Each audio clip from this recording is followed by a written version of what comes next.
അസ്സലാമു അലൈക്കും വറഹ്മത്തുള്ളാഹി വബറകാതുഹു. ദുൽഖഅദ് 5 രാത്രി ഇശാ നമസ്കാരം കഴിഞ്ഞു. ഇവിടുന്നാണ് നിസ്കരിച്ചത് കേട്ടോ.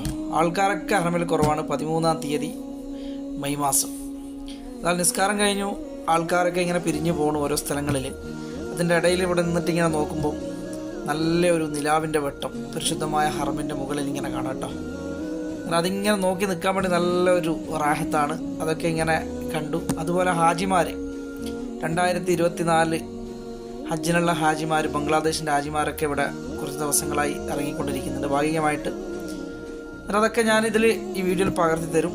ഓരോ ദിവസത്തെയും ഹജ്ജ് ദിനരാത്രങ്ങളിലെ വീഡിയോസുകൾ നിങ്ങളിലേക്ക് എത്തും. നിങ്ങളൊക്കെ കാണുക. കാരണം നമ്മളിവിടെ നമ്മളെ കണ്ണുകൊണ്ട് കാണുന്നത് ഇങ്ങനെയുള്ള ക്യാമറകളിൽ ഒപ്പിയിട്ട് നിങ്ങളിലേക്ക് എത്തിക്കും. കുറേ ആൾക്കാരുണ്ട് അതൊക്കെ കാണാൻ ആഗ്രഹിക്കുന്നവർ. അങ്ങനെ പഠിച്ചവന് അവർക്കൊക്കെ ദീർഘായുസ്സും ആഫിയത്തും അല്ലാഹു പ്രദാനം ചെയ്യുമാറാകട്ടെ. അങ്ങനെ ഇവിടെ